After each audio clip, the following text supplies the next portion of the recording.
Start. आदरणीय सभापति महोदय, सदन में जो चर्चा पिछले कई दिनों से चल रही है उस पर चर्चा करना और उसका हल निकालना देश की गरीब जनता के लिए बड़ा लाभकारी होगा।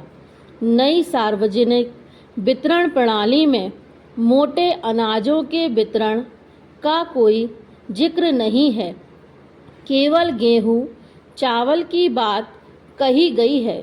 ग्रामीण और आदिवासी क्षेत्रों में राशन व्यवस्था को कारगर बनाने के लिए अनाज की खरीदी बिक्री जरूरी है। यह राज्य सरकार की जिम्मेदारी है। सभी लोग जानते हैं कि आंध्र प्रदेश और तमिलनाडु में सस्ते अनाज योजना में 3 रुपये किलो की व्यवस्था है। महाराष्ट्र में पहले से ही रोजगार गारंटी योजना चल रही है, इसलिए संभव है कि नई योजना में परिवर्तन के लिए कुछ सुझाव भी आए। फैसलों को व्यवहार में उतारने पर कठिनाइयां सामने आएंगी, पर इससे फैसले का महत्व कम नहीं होगा। इस योजना का लाभ सही लोगों को मिले और योजना दूसरी कल्याणकारी योजनाओं की तरह भ्रष्टाचारियों की भेंट चढ़ने से बच सके, इसका ध्यान रखा जाना चाहिए। यह एक योजना तभी सफल हो सकती है जब ज़रूरतमंद लोगों को इसका फ़ायदा हो। गरीबी रेखा से नीचे रहने वाले परिवारों को प्रति माह 10 किलो गेहूं 3 रुपये प्रति किलो और चावल 5 रुपये प्रति किलो की दर से दिया जाना चाहिए। गरीबी रेखा के ऊपर रहने वाले परिवारों को अच्छा चावल 7 रुपये, सुपर चावल 10 रुपये और गेहूं 4 रुपये प्रति किलो बेचा जाएगा। इसके अतिरिक्त रोजगार आश्वासन योजना और जवाहर योजना का लाभ पाने वालों को 1 किलो गेहूं या चावल प्रति व्यक्ति प्रतिदिन दिया जाएगा। पैराग्राफ।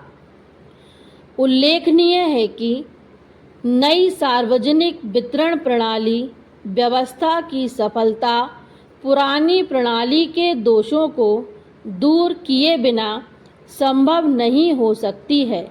वर्तमान सार्वजनिक वितरण प्रणाली देश के गरीब, आदिवासी और दूर दराज के इलाकों में रहने वालों से विमुख है। उसकी खामियां किसी से छिपी नहीं है।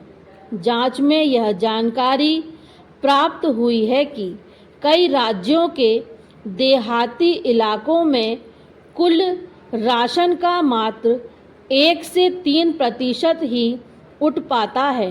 बाकी अनाज को दुकानदार ही नहीं ले जाते हैं। शहरी इलाके में अनाज की बिक्री अच्छी है, लेकिन चीनी, मिट्टी के तेल की मांग गांव और शहरों में ज़्यादा है।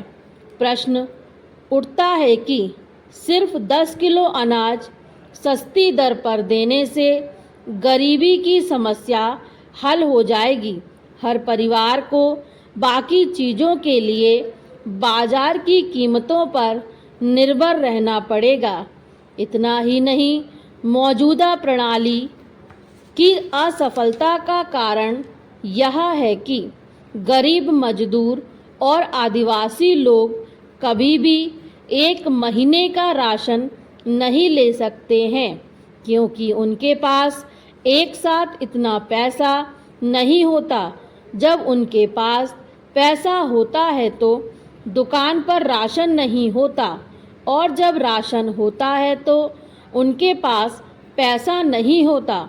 जब राशन की दुकान खुली होती है तब वे खेत या खलियान में काम कर रहे होते हैं, और जब शाम को मजदूरी लेकर बाजार में आते हैं तब दुकानें बंद मिलती है। ऐसे में ज़रूरतमंद लोग इस योजना का लाभ नहीं ले पाएंगे और योजना को कोई औचित्य नहीं रह जाएगा। स्टॉप।